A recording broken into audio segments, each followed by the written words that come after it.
Hi,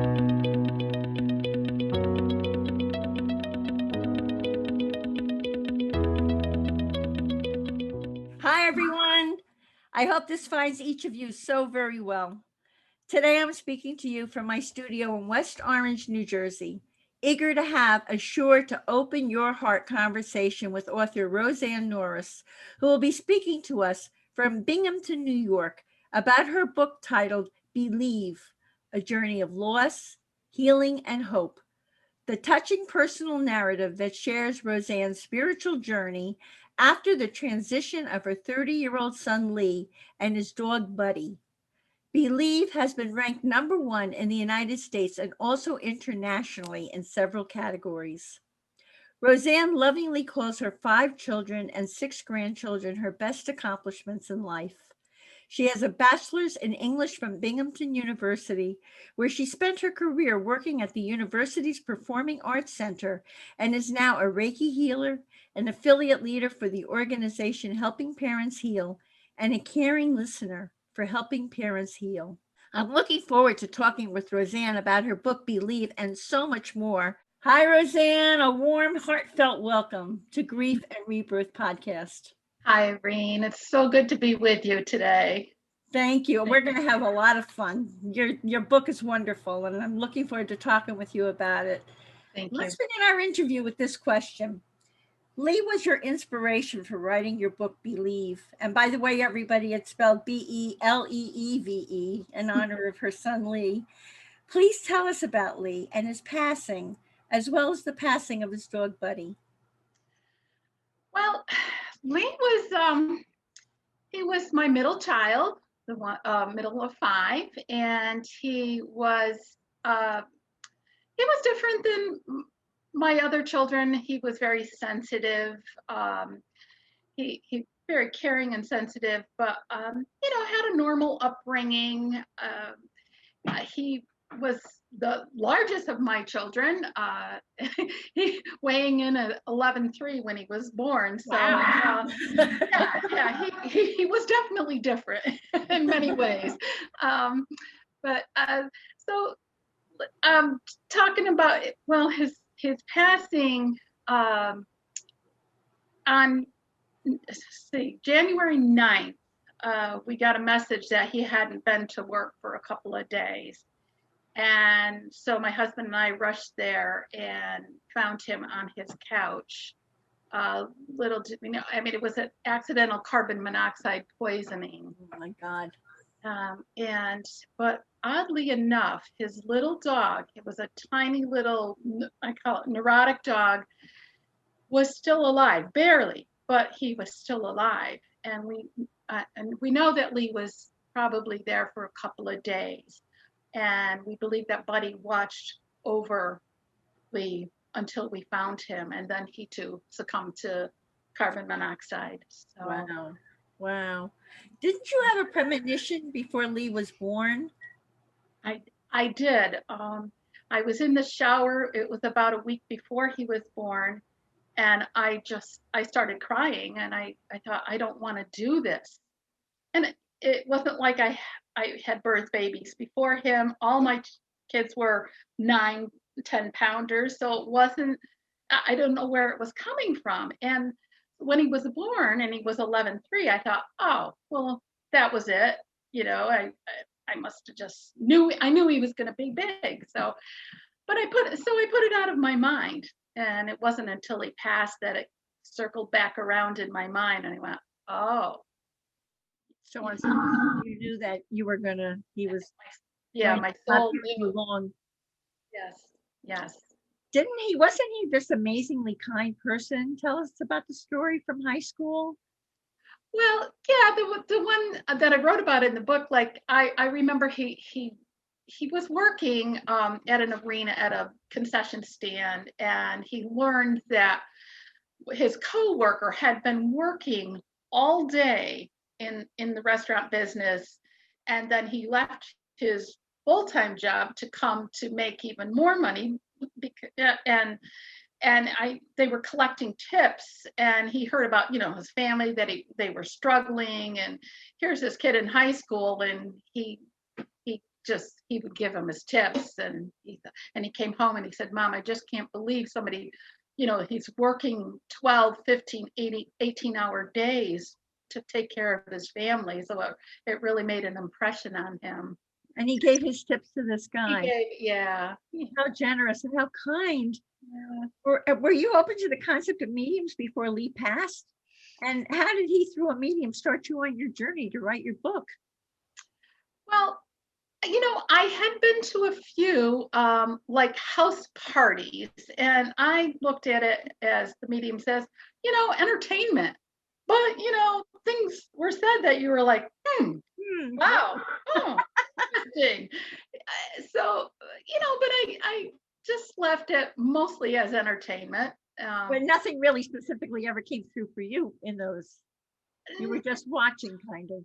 Yeah, well, some messages from like my parents or things like that, and I thought, well, that is interesting, that does seem to fit, but I just let it go. But when Lee passed, and I have seen a lot of mediums, but I was told by one in particular that I was going to write the book, and this was it was not even a year, it was about 10 months after he passed, and she said the book will be called beLEEve or Beyond Belief or something like that, and he wants it by his first anniversary, which was my goodness, he gave you a deadline. Only a couple months away, and I thought, well, no, that's just not gonna happen. But I was just too deep in grief at that time to really start it. So why did you write your book in the form of a journal? Because that must have started at that time. You got the message to write the book, right? It actually didn't start as a journal. I did write 12 journals in the first 2 years after he passed, but I didn't start writing the book as a journal, but then it suddenly came to me, I got the message to write it as I wrote it. So I went back, I discarded what I wrote, and I, with the intention that people that are early in grief can really see the emotions, the day-to-day, the moment-to-moment, emotion. I think you give people, through your book, I really think you give people permission to have their feelings and grieve. I really love the way you process and how authentic and honest you are with what you're going through with each of those grieving days, and how you were also reaching for healing during that time. I mean, it comes out very clearly. I mean, it was wonderful. You've got a heartwarming, inspiring story about your dog Fritz and the ways he's connected to and a gift from Lee. Yes. Well, it was interesting because my husband was off one day, and I was in my room meditating, and I saw a little tiny schnauzer popped into my awareness, and I never had one, knew one, nothing. And I went out to him, my husband, and I said, we're having coffee, and I said, the oddest thing happened. And when I told him about the schnauzer, he goes, well, the day before he admitted that he was looking at dogs, some dogs, because he was thinking about surprising me for my birthday, which wasn't, until a few months later. And so I started, I just started, well, I was curious. We really weren't serious about getting a dog, but I started researching local places to get dogs, and I found this breeder, and I was drawn repeatedly to one little face. And after about the third time of looking at this little face, I realized he was available on the very day Lee passed. Oh my gosh. Well, wow. So, getting a chill. Wow. Yeah. So I know that Lee brought him to us, and he's been just a delight in our lives. Oh, that's adorable. And now you have an amazing story about a Brazilian researcher named Sonia Rinaldi that I know is going to raise every eyebrow listening and watching this podcast. So please tell us about your connection to Sonia and the documentary you participated in about Sonia's life's work? Well, it was in February 2019. I went to my very first conference, We Don't Die conference in Boston. And they had this Sonia Rinaldi, this Brazilian researcher who has been working for 30, 40 years and bringing through images. And I think now she's working the voice or maybe vice versa. But I mean, it's her thing about getting proof of survival, and she does it in a scientific way. Yes, yes. And I couldn't begin to tell you her process because she uses different, smoke, this, that. You'd have to research it yourself. But I sat in her presentation and I thought, it just kind of felt too sci-fi-ish or too out there for me. But then I thought, wait, you're at this conference to learn, so sit here and have an open mind, which I did. So, and I actually met her briefly, never told her about Lee. We just had a little conversation because my sister-in-law is from Brazil, and I mentioned that. Although Lee had been to Brazil a number of times for work, but I never even told her about that. So it was probably a month later, a friend of mine said that her son was in, Sonia calls them e-magazine. So her son was in this e-magazine, which she sent me a link, and I looked at it. I knew a couple people whose kids were in this. So what does the magazine depict? It's just she publishes, in other words, she publishes the images that she gets from. Oh, wow. So she actually gets images of deceased people and she publishes them? Yeah, she publishes them. And so I was looking at that, not knowing that that Lee was in there at that time. Wow. It wasn't until maybe a few weeks after that I was, somebody said, look at the unknown. She publishes all these unknowns that come through. And so they said to look at these unknowns. And so I went back to this link and I scrolled through, and the very first unknown, it just took my breath away. It was like a punch in the gut. I knew it was Lee. I just went, ugh. And so he looked about 11 or 12 years old. And I thought, but I know this is Lee. So I posted on Sonia's website. I said, I believe this is my son. And I sent a picture of him at 11 or 12 years old. And at that point, her assistant, Lisa Lanuski, reached out to me. And so she said, Sonia will take a look at the photo, and so which she did. And she said, yes, I believe this is your son, but who is the dog? My God. And I went back and I looked, and there was Buddy also in the image, which I hadn't seen before, but he clearly was there. And what is even more interesting, Lisa and I became good friends, and we have since met, but her daughter Amber and Lee share a birthday on September 7th. Just no coincidences. No. It's all connected. That's amazing. The fact that Buddy was in that picture with him is such an amazing, you could say you were wishing for something, but that is such a validation that this is real. Yes. Wow. Yes. And well, you asked about the documentary. There is a documentary being made of her life's work, and I was fortunate enough. It was this past January 2020, I was interviewed for that documentary, which is on hold because of COVID.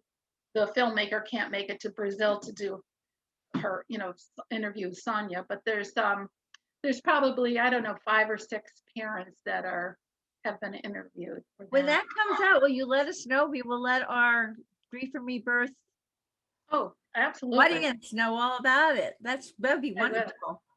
I know you've also gotten some special signs from Lee, including hawks and the number 34. What is all that about, Rosanne? Well, 34 was his football number when he was a young boy, and it was my other son that first noticed. He started getting the 34s and just popped up, and now the whole family does. I'll look at the clock, off and on during the day, and it's on, 7:34, 11:34. So over and over the 34s, you turn and you see a mailbox and there's a 34. So and the hawks just kind of evolved, I think, from, we started seeing, got the dimes and the butterflies and just different things. And then all of a sudden I started noticing hawks, and I thought, is this something, including one that chased a bird underneath my patio right where I was sitting. It was feet away from me. That doesn't happen very often. But I've also been told now by probably 3 or 4 different mediums that he sends unusual birds, or he sends or sends hawks. One did say he sends hawks or large birds. So. Well, he's definitely getting your attention, isn't he? Yeah. He's not understated at all.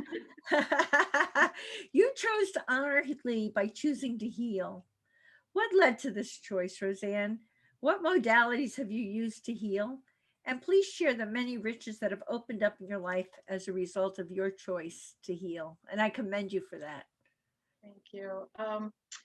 Well, early on, I just knew somehow that I was going to do something. I was, you're in the dark pit of grief, and I knew that I had to go through that. And I just knew that I had 2 choices. I could stay there.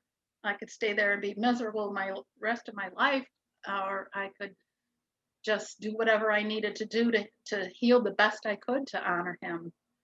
So, what modalities did you use? Is there anything special you'd like to tell our audience about that really worked for you? For me, is definitely was journaling, getting all that ugly pain out on the page. Journaling and meditation worked for me. Yeah, I just, at first I didn't think I was meditating. I would just sit and stare outside, just stare for a long time. And then I realized, wait, that is meditation. That's what it is. I was quiet. I wasn't thinking.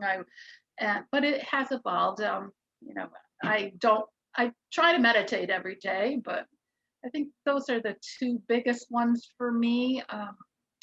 And I know a lot of riches have opened up in your life as a result of your choice to heal. Would you like to share any? I know you've had tremendous, benefits as your life has changed because you've healed so much. Well, yeah, definitely. Too, right? And you've learned a lot of important lessons. Definitely have learned a lot of lessons. I've just learned so much about the afterlife, or the hereafter, I think is a better term almost. I've, learned that helping others, it led me to become part of helping parents heal. Just the blessings I've had to the people I've gotten to know, and the teachers like yourself and others that have just brought me into this new awareness and provided so much hope. For me personally, I can really say becoming more involved in this world and community, just like with you, it enriches your life. You're meeting these most wonderful people who have been through so much, and they're courageous, fabulous people. It's a wonderful world. And talking about wonderful, you had an amazing quilt made. I did. In honor of Lee. I think that our audience would love to hear this story. Tell us about that quilt. Well, I was approached by, somebody I didn't even know offered to, just a chain mutual friends. She wanted to make this quilt. Lee had over 100 t-shirts, and I thought, who has that many? And he had a lot of clothes that we did donate, but t-shirts just seemed too personal. So it took me a while. Excuse me. I couldn't let go of them at first, but yes, we had a queen size quilt made, and I think, and 4 lap quilts Out of his t-shirts. out of his You t-shirt. brought them to this person and this person quilted all Yes. of them together. Well, yes, but I have a new appreciation for quilters because I had to do some work too, and it's quite a process. It's just amazing. And the quilt's right over near me on the bed right here. I could imagine it gives you a lot of comfort. It's like you go to sleep and Leah's right there. Yeah, and the fabric on the back side is quite amazing too. I had gone with the quilter into a quilt shop and to pick out the backing, and I immediately knew to turn left. And when I did, I looked down and there was fabric of the stars. Oh, wow. And Lee and I used to lay out in the backyard and look at the stars when he was little. None of my other kids were patient enough, but he was all about that. He had a telescope and he loved, space, and anytime there was any space things going on, we would text each other. So for him to lead me right to that backing with the stars, and I think I said in the book that I promise, every night I'll sleep under the stars. Yeah, I thought that was such a touching story. I thought it was wonderful. And at what stage in your grieving process did you find your way to helping parents heal? And could you tell everyone about the organization and what you do for them as an affiliate leader, and what is a Shining Light parent? Well, I had a grief counselor, and he was wonderful. Like a traditional grief counselor? Yes, well, yes. Although he was very open to spirituality, and he was a former minister, and he actually gave me George Anderson's book to read, one of his books early on, but he passed at my 4-month mark. I knew in my heart, I knew I wasn't going to have him for long. Something told me, but it was at a pretty critical time of my journey. And I tried his grief groups. He did have a grief group, which was not for me. Let's just leave it at that. So I started searching on Facebook. I said, there has to be something on Facebook. And I tried a couple groups that I kept going, ew, no, no, no. And I say something led me to Helping Parents Heal, but I darn know, I know it was Lee. It was Lee. I know it was Lee. And it became an affiliate leader in 2019. In my home at first, I had about 6 or 7 of us that would meet. I was taking baby steps, and I was looking for a place to have meetings. And then it was November of 2019 when I announced it publicly, and 23 people walked through the door. 23 people who had lost. Oh yeah, yeah. That's amazing. I was a little stunned, but we only had a few meetings before COVID locked us down. So of course, right now, no face-to-face. I probably have 70, 75 parents in my Facebook group. Wow. So I forgot the rest of your question. No, I know Shining Light Parent is because all of the difference between Helping Parents Heal and other organizations is they encourage the parents to communicate with their children on the other side, right? Yes. They're very open to it, and we become Shining Light parents by healing ourselves. Our kids are they're shining through us. They're the shining lights, and we help. They help us to heal by this. And you all know that they're all still around, and they're all still with you, and they're witnessing your journeys. Absolutely. Wow, what a comfort that is. And tell us, since you're a Reiki healer and a caring listener for Helping Parents Heal, tell us what those 2 roles are about. Because I'm sure people in our audience have not a Reiki healer. What is that? So. Well, I'm a little newbie on the Reiki. I had just taken a couple. I hadn't gotten to the master before, again, COVID put a lockdown on that. But so I was learning, I had some energy healing work done on me, and so decided that, let me try this. And I actually right now I do distance. I have a list, and every day I send out Reiki, energy healing to people, and I've done it on myself. I do it on myself That's sometimes. wonderful.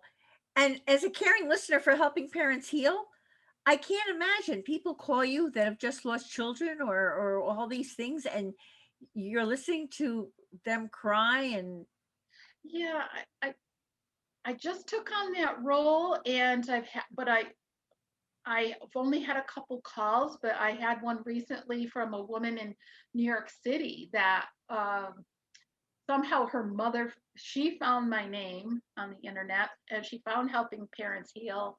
And so the woman did call me, and so we've been talking. And yeah, there's several, I think there's 20 some caring listeners involved in Helping Parents Heal that speak all kinds of languages. oh my goodness. And they can come back and talk with you many times if they Sure, need to. sure. And they can find someone if you're not the right person for them.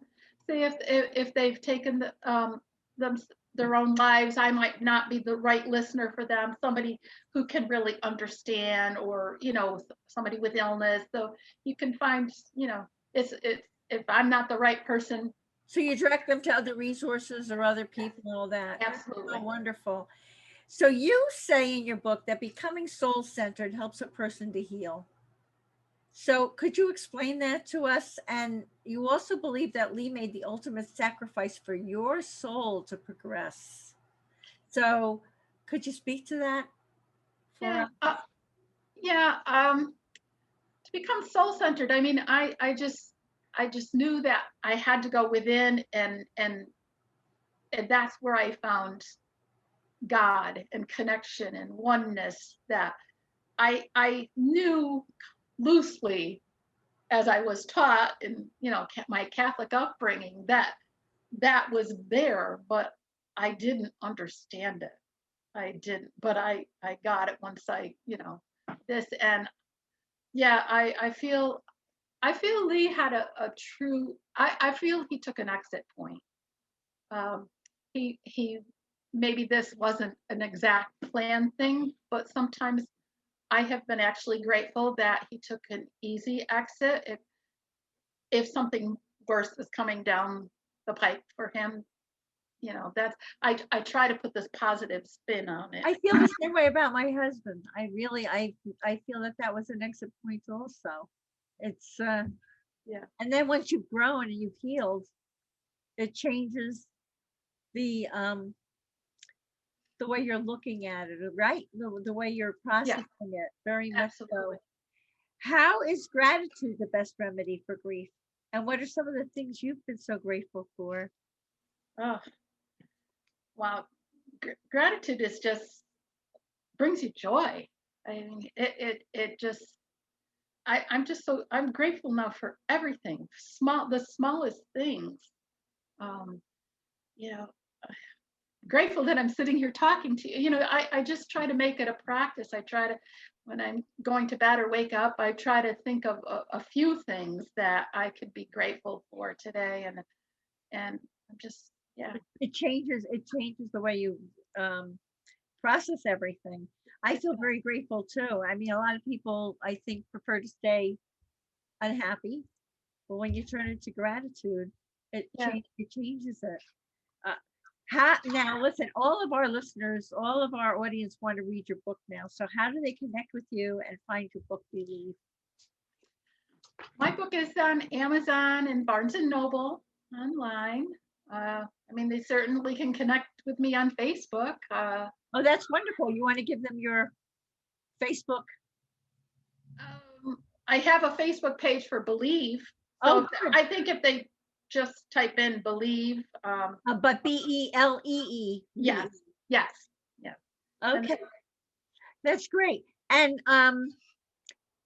what's your tip on finding joy in life, Rosanne?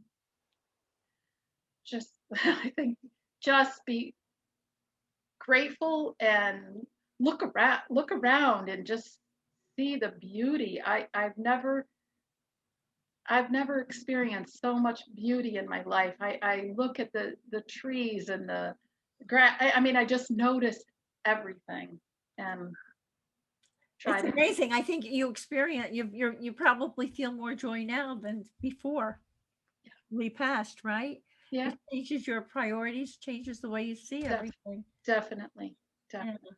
that's wonderful. Well, everyone listen. Roseanne's book beLEEve, A Journey of Loss, Healing, and Hope, is going to bring you comfort and also be a guide for others who are grieving and on their own healing journeys. It is a true blessing. Thank you, Roseanne, for writing such an honest, heartfelt, and helpful book. And thank you from my heart for this very moving interview. And here's a reminder, everyone, that you can see the show notes and all Grief and Rebirth podcast episodes on ireneweinberg.com. And make sure to follow us and like us. We know you do on social at Irene S. Weinberg on Instagram, Facebook, Twitter, and YouTube. And as I like to say, to be continued, many blessings. And bye for now.